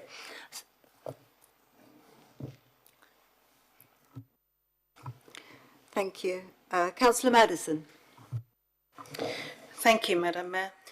Just a reflection on what Councillor Foster just talked about on CCTV before going on to what I really wanted to talk about. I would dispute that increased CCTV is the sort of policing that people want to see in the town centre, and possibly also whether members of the public actually do feel that much safer when there are more cameras facing them. But what I really wanted to mention was, I'm going to make a comment on what Councillor Lewis was talking about regarding communication with the public. I have to say I find £50,000 for this item really quite a large number, and it smacks to me totally of a sales job. I mean, if the council really wants to communicate better with the public, I would suggest that it might like to share information more openly. I think it might want to listen to residents more meaningfully. I think the council might wish to refrain from limiting who can speak during consultations and even who can attend. And I would also suggest that the council might like to review the list of those whose emails to councillors are actually halted at the point of arrival in the council, which is the sort of interference that really I don't think should happen at all. Thank you, Madam Mayor. Councillor George Darling. Thank you, Madam Mayor. And I'm really glad that Councillor Billings reached out regards to Glen Sannock, but I'm just a little disappointed that he didn't actually reach out to me, which seems a bit odd when he's asking for this information. But if he had, he would know that SIL had already been used on Glen Sannock. And this is a problem in that we can't expect SIL to plug gaps where the councillors stepped back and allowed these areas to go to ruin. So if there is an underspend, why is not the council trying to address this historic injustice where they haven't maintained the area and use it to do that? As you know as well, organisations can only put in one SIL application a year, yet there are multiple areas like Haydor Park, also under your remit, where it's been left to absolute ruin, and the Community Partnership wants to sort that too. So SIL's not a magic bullet. You can't use it to solve everything. Councillor David Thomas. Thank you very much indeed, Madam Mayor. I will not be supporting the amendment for a number of reasons. First of all, I don't believe that council is the right place to be actually talking about individual projects as such. You know, this is, first of all, it's fantastic actually that we've got a discussion in council about allocating additional monies. There are councils across the country that would love to be in this situation. Their conversations are about what else are we going to cut. So I think it's fantastic that we're here talking about looking to allocate some additional monies. But to just pluck out a figure of £15,000 for the Sannox project at Babacombe, I guess if I asked every single member in the chamber if they could find a project within their community for £15,000, it would absolutely be there. You know, I have to admit, I didn't know what the Sannox project was. I did a quick search of the council's website and data, and it took a deep search to actually find it. And it is in the council documents, called Project 52 on the sill. We've spoke about the sill, that we've actually spent some money. So the request here is for £15,000. How much did the community request from the sill when the sill paid out? £350 last time the request was. £350, now £15,000. Don't understand any correlation between the two. And then we move on a little bit. There's a request here for £15,000 to be spent on public realm within Brixham. Well, I am not going to steal the thunder of one of our Brixham councillors, who I'm sure will tell you the kind of projects that we have recently invested in Brixham public realm. And I can assure you, it is significantly more than £15,000. It is circa £750,000 that has been invested in Brixham. And we'll get some more detail on that. But finally, I just want to go down. This administration has focused on two projects: Operation Brighter Bay and Operation Town Centre. Town Centres. We have been extremely strategic on those two projects, and they are what we are doing, driving the bay forward. Operation Town Centre, £40,000 committed to that Castle Circus area. The whole of this money actually has been a discussion among the councillors probably for about 2 months, because it came up really early on. I remember going to overview and scrutiny with a list that probably came to about £420,000, I think it was, basically saying to overview and scrutiny, tell us what you think of this. Clearly there's more items here than we've got money to spend on. So which ones are supported, which aren't? It was great. We had some supported, some not. There was a request to include a condition survey for community centres, circa £10,000. We added that into the list, which means basically we had to take other things out of the list. But fundamentally, Operation Town Centre, Castle Circus. So do we want a focus on, because the options here are a focus on Castle Circus for £40,000, or take the £40,000 out, put £15,000 into Brixham public realm, and £25,000 into refreshing the playing pitch strategy. Now, that is where the 40k ultimately is. And although I'm not going to decry the playing pitch strategy, absolutely not. It is a piece of work that needs doing. But in terms of priorities, we need to prioritise. And you for have me, 30 seconds remaining. Thank you very much indeed. And for me, that Operation Town Centre is absolutely key. So I will not be supporting the amendment. Finally, member opposite spoke about selling. Yes, indeed, we are trying to sell Torbay Council. We are trying to sell what it is we're doing for our residents, and many do not know. Thank you. Councillor Bye. Thank you, Madam Mayor. And I thought there was a bit of irony just now in Councillor Long's comments that members can't always get to Cabinet or overview and scrutiny meetings. It seems that some members can't get to full council meetings either. So there'll be an interesting outcome this evening when we finish this debate. Surely the whole idea of passing over overview and scrutiny to the opposition councillors, the Liberal Democrats and the Independents, and putting them in control with a majority on overview and scrutiny was to consider at length items like this so that when we come to our full council meetings, which is the public showcase, if you like, of our Torbay Council, things like this can go through smoothly, having been given proper consideration. To sort of come along and make it up on the night is not the way of spending the budget in this way. As has been referred to already, the recommendation that came forward from overview and scrutiny has been acknowledged in the recommendation that is going to the council, that is over the community centres. Like your colleague, the Deputy Civic Mayor, Councillor Foster, my heart belongs to Babbacombe, but we live and breathe the town centre. And the amendment tonight is an absolute blow to Torquay town centre.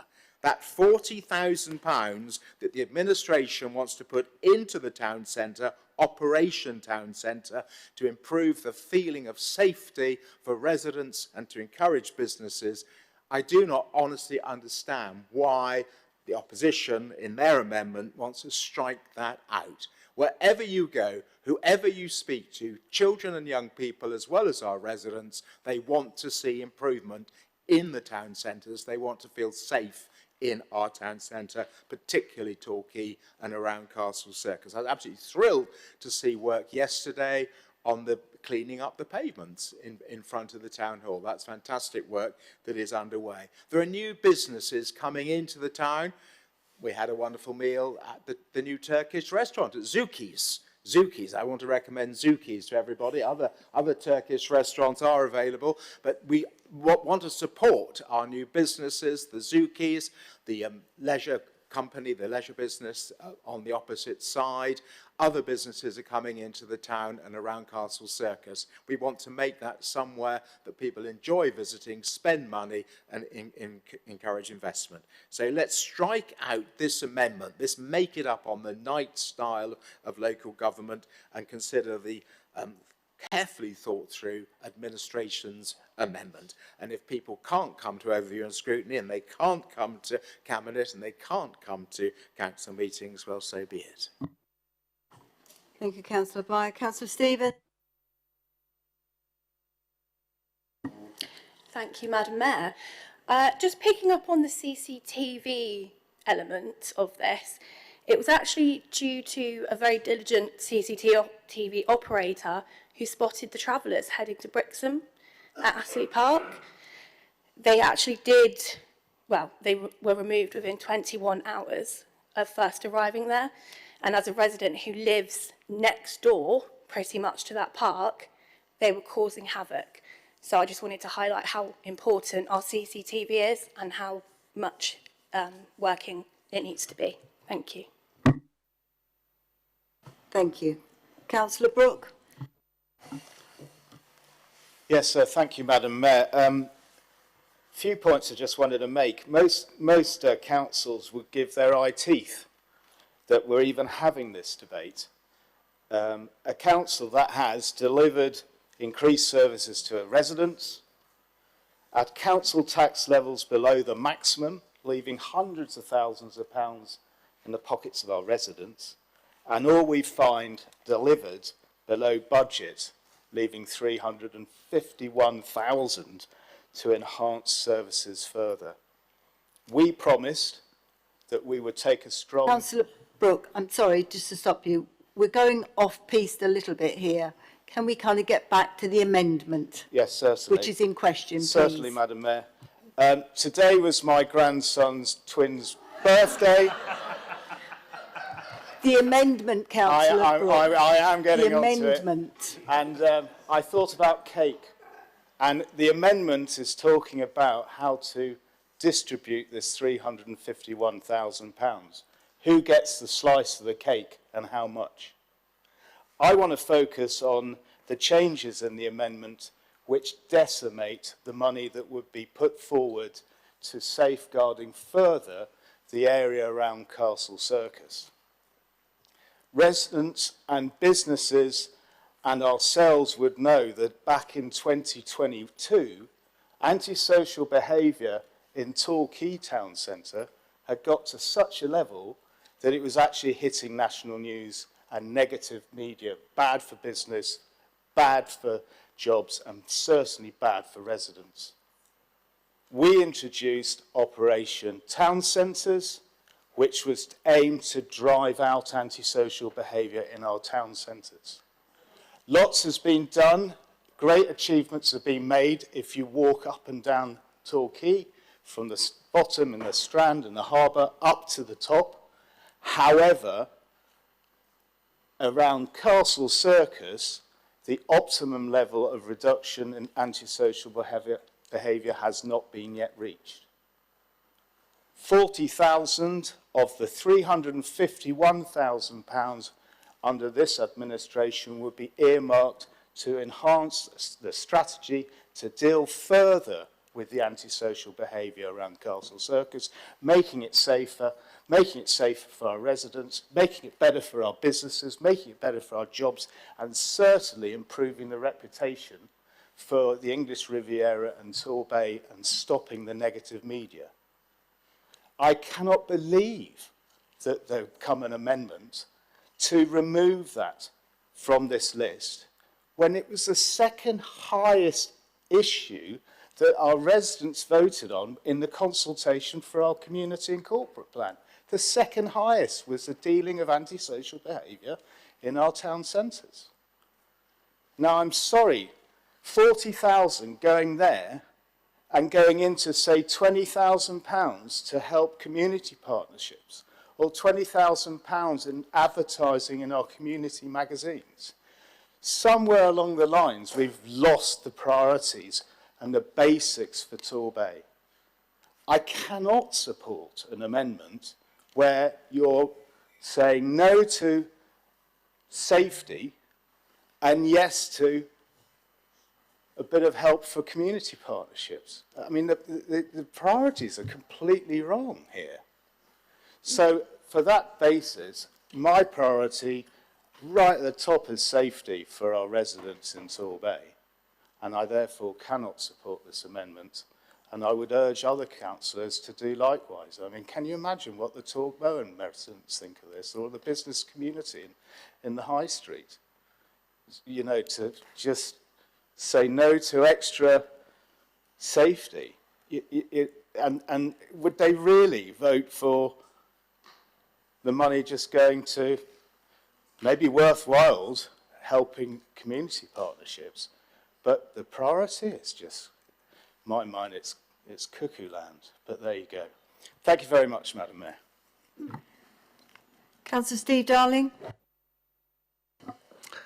Thank you, Madam Deputy Mayor. And may I reflect... Sorry, you are the Mayor. Apologies. I'm just in force of habits. I'm used to Madam Deputy Speakers. So may I highlight to the member for Wellswood, who he regularly flags up that he is not a man for detail, and that he's more of a strategic person, that actually this amendment was put forward not just tonight, but well in advance, so that it could be considered seriously. I would also suggest to the member for Wellswood, who seems very disparaging about proposals from this side of the chamber, that we, myself and Councillor Cowell, achieved most improved council of the year in our last year of running this local authority, according to the Local Government Chronicle. What have you achieved according to the Local Government Chronicle? We had plans to be the best council in the country. You're falling far short of that by your culture.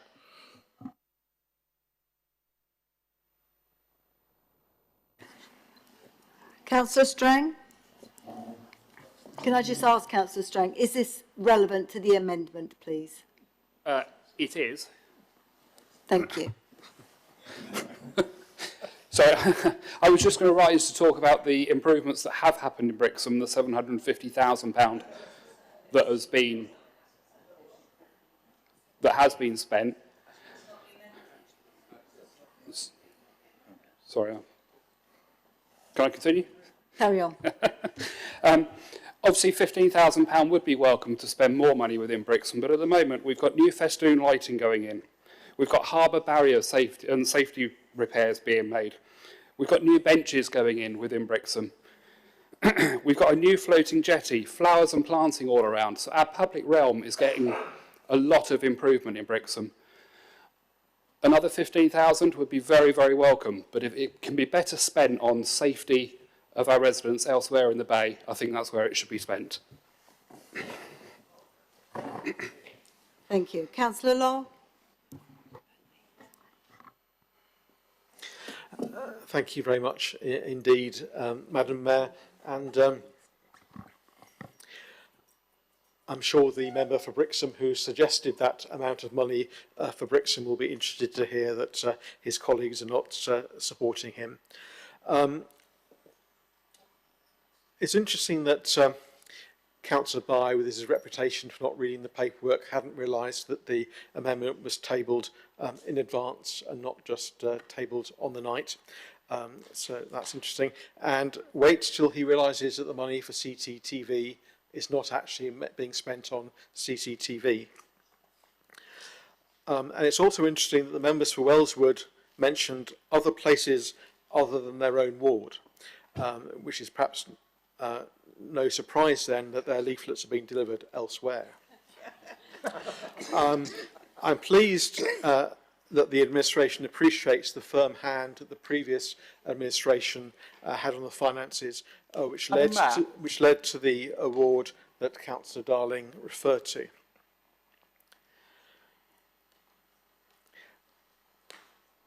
It's also concerning that the administration, with the number of communication staff that this council has, is not able to communicate with residents. And I'm sure that residents would much prefer their hard-earned council tax money not being used on a Pravda-esque publication, but would rather news articles appearing in the many community magazines which are sprouting up, which are probably much better read than anything that the council was to send through earmarked with Torbay Council on it. I imagine that if it got out that residents' council tax money was being spent on such a publication, that there would be an outcry. On that note, I'll look forward to Councillor Cowell with his seconding. Thank you. Councillor Law. Thank you, Madam Mayor. There was a question there from one of the councillors opposite about what Tormowen residents must be saying. Well, actually, my inbox is full of what Tormowen residents say with regards to Operation Town Centre. They believe that it's ruined their neighbourhoods, and the hotels, for example, in Croft Road and Bamfield Road, are absolutely up in arms about the open drug dealing that has been displaced from Castle Circus. My understanding is that this CCTV money is actually to clip back trees to make the lines of sight more visible, not to actually install better CCTV. Even if it did, I doubt it would reach as far as Brixham. So the CCTV is absolutely not going to solve the issues of social deprivation at Castle Circus that manifests itself in the people that you seek to move on, move out and demonise. What we need is homes for these people. Thank you. Councillor Fellows. Thank you, Madam Mayor. It's disappointing but interesting that this point's come up tonight, especially on the council communication. For those of us that were sitting on Children's ONS yesterday, we talked a lot about Torbay on the Move and the Summer Half programme. And one of the big things that came up was that we're struggling to get people engaged with it, and how do we get them to engage with it, because so many people say they don't know about it. this spending the £50,000 on communications would severely help that problem and get the message out of just what's available for our young people and adults to get engaged with over the year. So I think it's a really good idea and I won't be supporting the amendment. Councillor Pentney.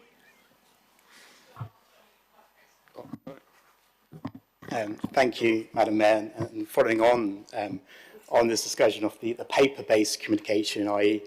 An additional piece of paper through letterboxes, if our amendment fails and you are minded to go ahead with that extra piece of paper, I'd make a heartfelt plea that, I mean this with every piece of sincerity within me, that you get familiar with your authority's boundaries and place your order correctly with Royal Mail and get the postal code sectors right. I say that, as in the last week, residents in Torbay and Ellicombe and St Mary Church have all been left baffled and shocked to discover they're actually in Wellswood ward, apparently, and their local ward councillors being Councillor By and Councillor Foster. And it's quite appropriate that during the course of this debate, you've talked about geographical areas other than Wellswood. I appreciate the enthusiasm, but geography matters. So, you know, this money could be better off spent comms-wise. That kind of cash could employ a new comms, easily employ a full-time comms staffer, which I know my residents would love to have on the end of the phone when they ring the town hall and fail to get hold of anyone. But if you do go ahead with another bulk delivery request for Royal Mail, please do take a moment to perhaps consult a map. Thank you. Thank you. No more debate. I go to Councillor Cowell. You reserved your right. Thank you, Madam Mayor. And you know, it's absolutely heartbreaking and disappointing that a member of Sport Torbay spurns the opportunity to see investment in renewing and refreshing our playing pitch strategy. It's also disappointing that members would vote against the opportunity of identifying park plans. We delivered that £500,000 through overview and scrutiny to support the start of the process of investment in our much neglected play parks, many of which are adjacent to or contain sports facilities. Bringing the two together as an opportunity is something that we absolutely would support. It may well be that the member who should be attending Sport Torbay is noticeable by their absence. In terms of communications, we now have a 10-strong team in our communication and engagement team. I think that it's incumbent upon that team and the leadership of that team and the cabinet member responsible for that team to be able to ensure that we're delivering the right kind of communication. Blanketing Torbay with what will be a political-inspired newspaper, and even the deputy leader of the council smirked when he said it wouldn't be political. I think it's a gross waste of public money. Supporting our community magazines, such as the Beach Hut, such as the new community magazines that we're seeing springing up. There's one in Ellicombe, there's one in Barton and the Willows, there's a new one in our ward of Shippey that we launched recently. It's a way that we used to engage, and we supported those community magazines by the council putting in features and articles, and they have an extensive reach. The Beach Hut, I think, actually reaches over 24,000 homes, maybe a bit more, and it covers many areas of Paignton as far out as the far-flung reaches of Gampton and Churston. And then, of course, you've got the Signal, which I believe is still live in Brixham. So there are existing publications that people actually value. And indeed, I think there's a member in this chamber tonight holding a copy of the Beach Hut, because I know that they deliver it and they value it. The feedback that we had in regards to the Shippey Matters was really positive, because it was localised and it was from an independent source.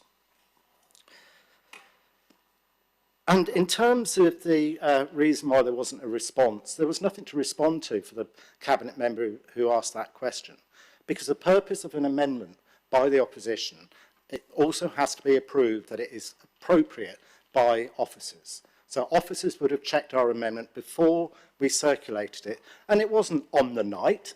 That's another untruth that we've heard from a member of the Cabinet here tonight, and it's very disappointing. It's either very slack or just too full an inbox to have missed the email at 18:53 on Sunday evening. And indeed, it was disappointing that it wasn't approved by the Cabinet and the Conservative group last night. The signal that I'm getting tonight is that we don't care about our communities. We don't care about the fact that our community partnerships are struggling. We don't care that the community partnerships need that extra bit of support. That is the opportunity you had tonight, and you are rejecting it. You're rejecting the opportunity to invest in our play parks and our sports facilities in favour of CCTV and a politically inspired newspaper. And just for the record, for those of you who hadn't spotted it, your proposal was to put 40,000 into CCTV line of sight improvements. We recognised that there needed to be some additional money to support Swissco in that work, and we included 10,000. So we didn't strike out 40,000. So attention to detail is something I would well advise members to take account of. Thank you, Madam Mayor. Thank you, Councillor Cowell. I'm going to now ask Councillor Tyerman for his right to reply. Thank you, Madam Mayor.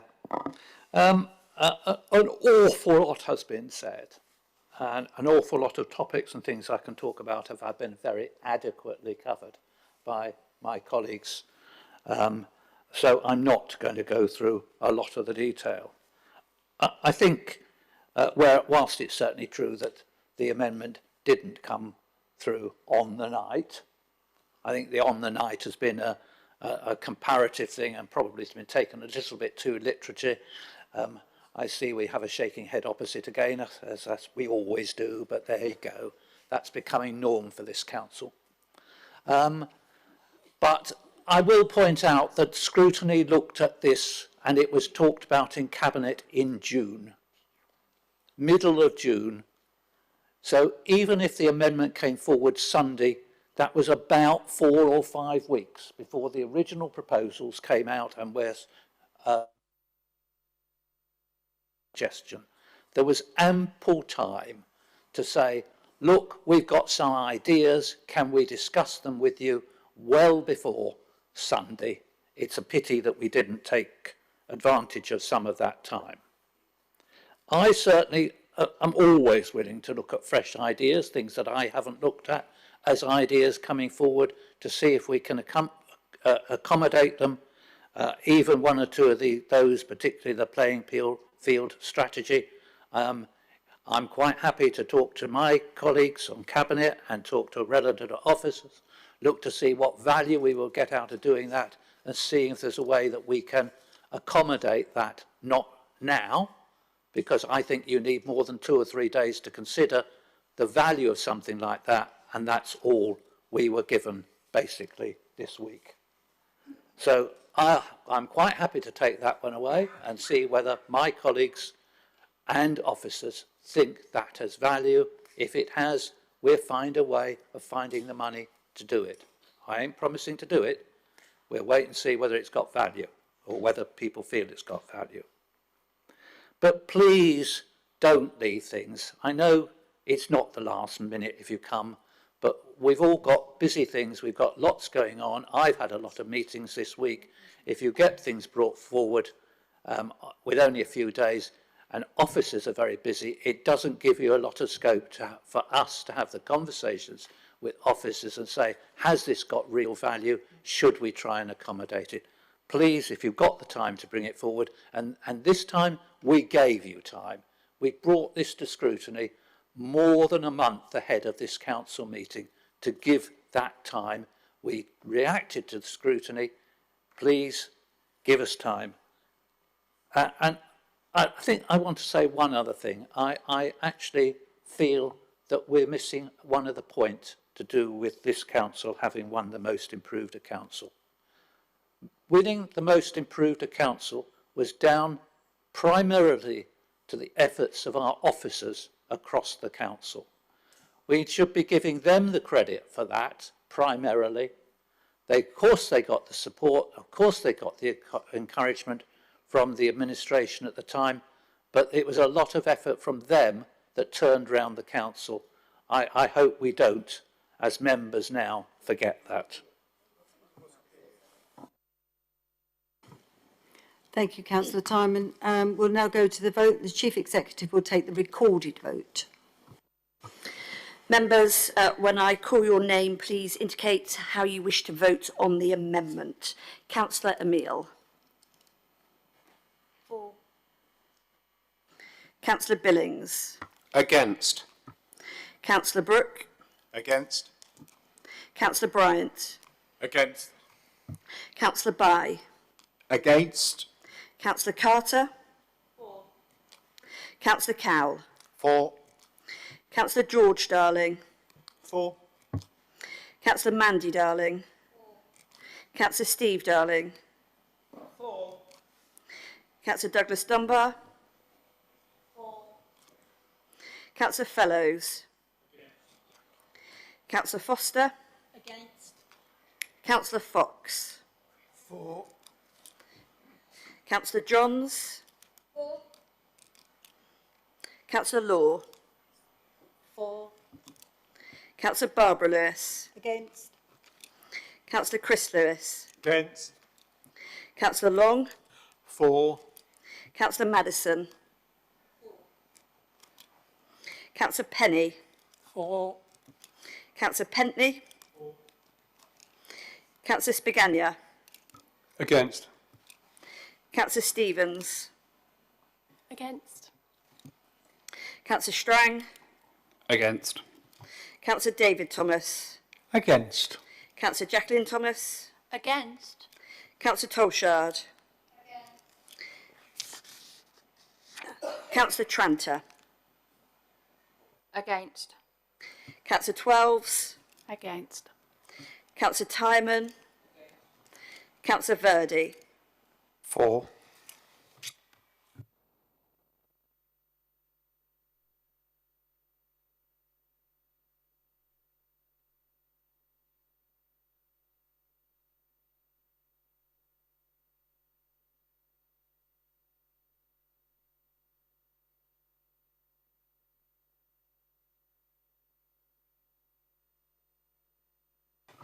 Members, there were 15 votes for the amendment, 17 votes against. The amendment is therefore lost, Madam Mayor. Thank you. We go back now to the original motion. Is there any more debate?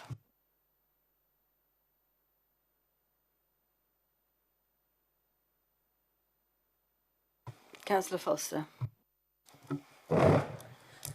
Thank you very much, Madam Mayor. Just speak in support of these proposals. When I look down the list, every one of them is in some way or another supporting things in the whole of Torbay.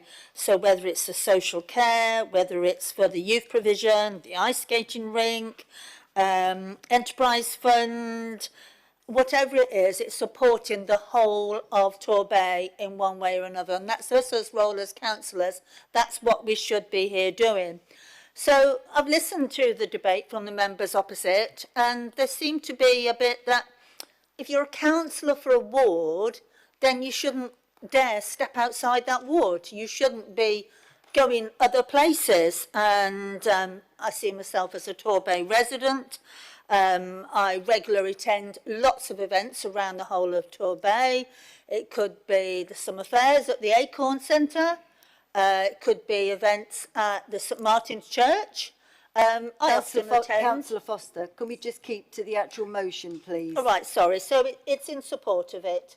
Okay, and I've just mentioned all the ways it does support. I will just pick up on Councillor Cowell's comment where he says about a member about the place pitch strategy not attending. I don't know if he was referring to the Ellicombe ones who didn't attend when Swissco visited the Ellicombe Park. But anyway, can take that outside just to say I'm a councillor for Wellswood, but I live in Torbay. I support Torbay. I support all these items that we're going to be doing with this extra money. Thank you very much, Madam Mayor. Point of factual accuracy. Councillor Thomas, you reserved your right. Before you go there, Oh, Thank you very much indeed, Madam Mayor.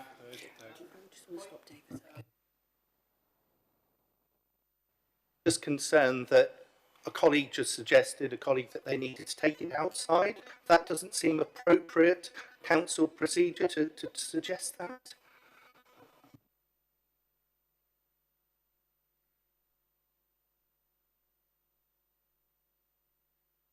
However, Councillor George Darling indicated that he had a point of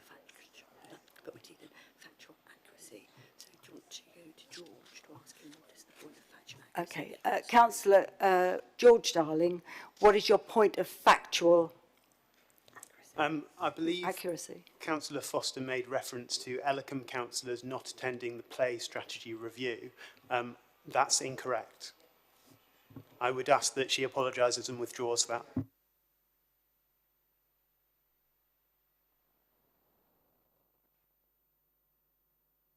Councillor David Thomas, you've reserved your right. Thank you very much indeed, Madam Mayor. And I just really want to take us back to the motion that we've got in front of us. £351,000 additional money that we're going to be investing in Torbay. So we are going to be doing that condition survey of our community centres. We are going to be providing better communications for our residents so they know exactly what is happening.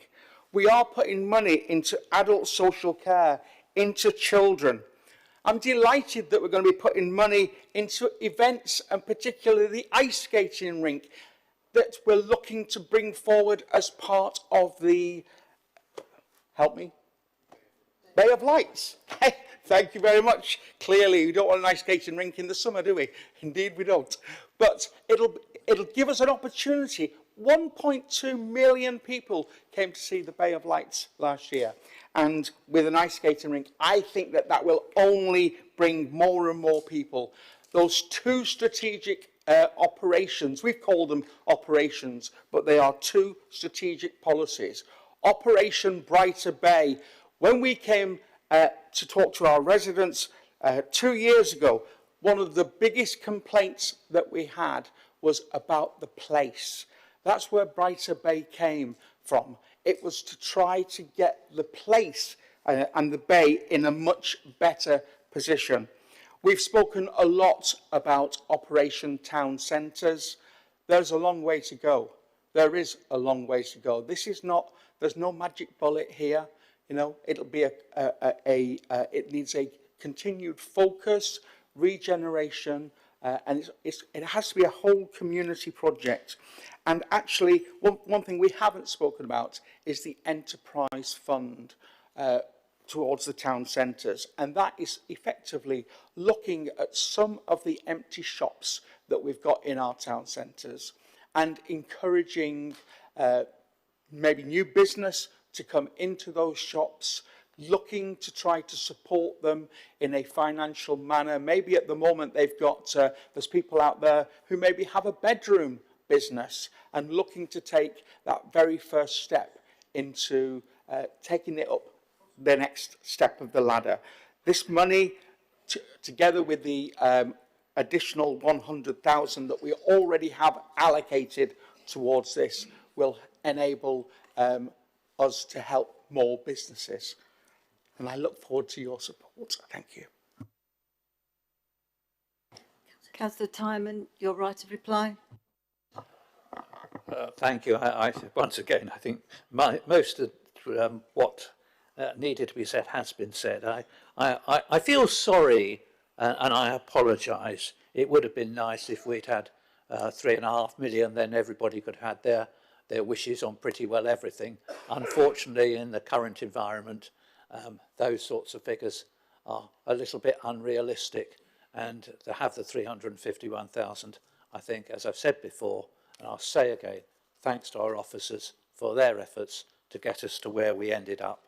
So I commend to the Chamber the fact of the performance of the Council last year, and I also recommend that Council agrees the recommendations that came out from Cabinet as amended by one item through overview and scrutiny, as on page 47 of the report. Thank you, Councillor Timon. I now move to the vote. All those in favour on the original motion?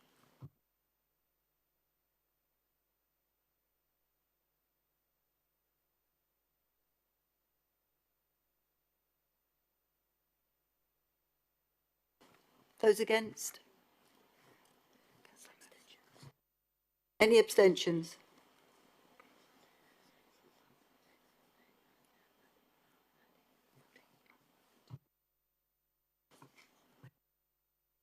Thank you. That motion is carried. Move on to item. Would anybody like a comfort break, or would you like to carry on? Sorry. 5 minutes. 5 minutes. Return back here just after past then, please. Thank you.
Could members please take their seats?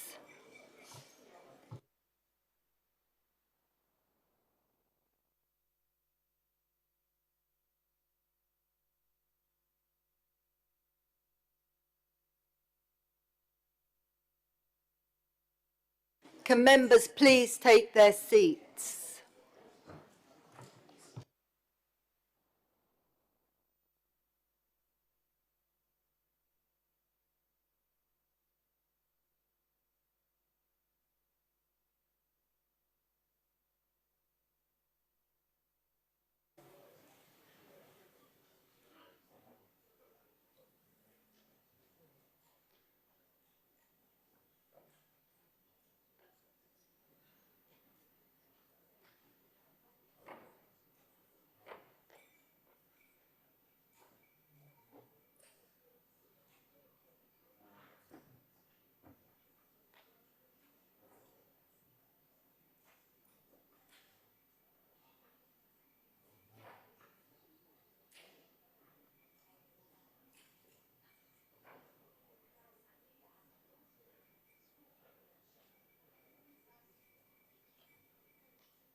Thank you.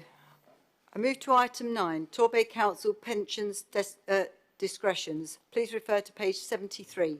Can Councillor Timon please put the Cabinet's motion to the Council? Thank you, Madam Mayor. I think I can be a little bit shorter on this one than the previous ones. The recommendation from Cabinet to Council is that the amended employers' pension discretions are set out in Appendix 1 to the submitted report, which now include the shared cost additional voluntary contribution scheme be approved. This is a relatively minor change to the terms to the pay policy that Council agreed. And it's because Council agreed to pay policy that a change to it needs to come back to Council. This allows employees to join a scheme through salary sacrifice, which is to their advantage in terms of both reduced tax and national insurance. Well, no, the tax they can get reclaimed back on pensions anyway, but they also gain through doing it that way, the national insurance. The Council makes some savings as well. The savings from both points of view on an individual basis entirely depends on how much money they put in.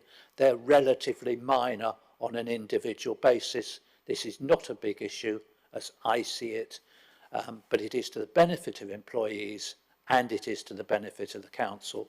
So my view is what's not to like about it. I recommend it to Council. Thank you. Is there a seconder? I rise to second and reserve my right. I go to debate. Any debate? Councillor Cowell, you reserved? Well, I've got a long speech written in front of me here, mainly prepared by former councillor Robert Loxton. No, there's nothing to add other than I support.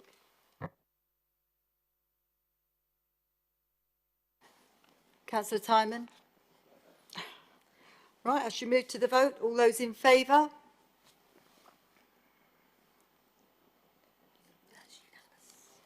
That's unanimous. Thank you very much.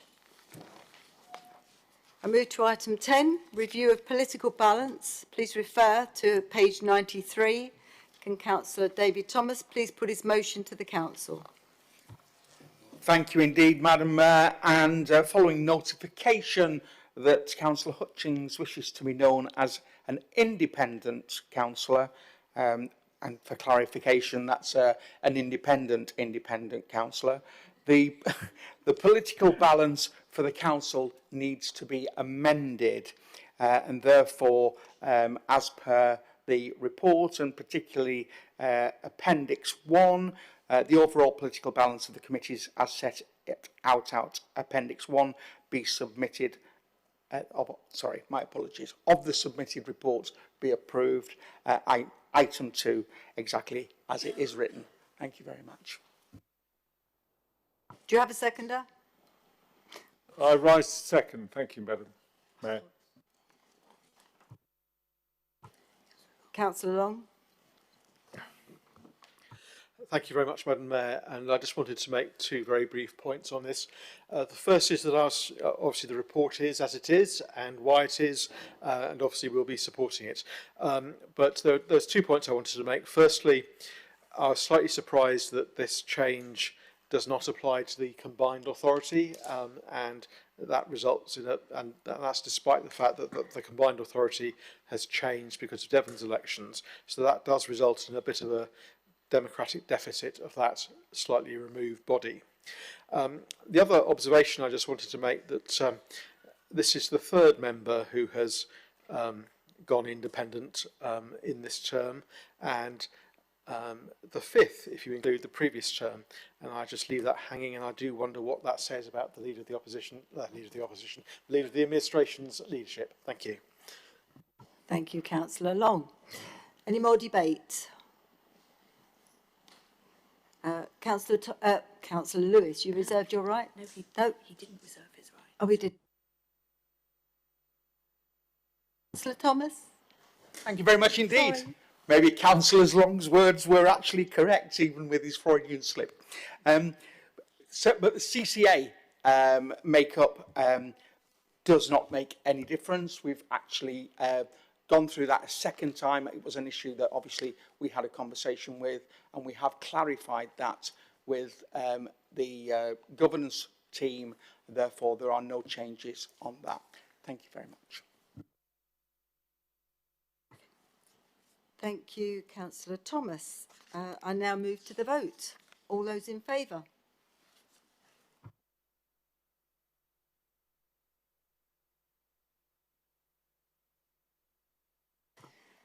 That's unanimous. Thank you very much. Thank you, members, for your attendance today. I will now close the meeting.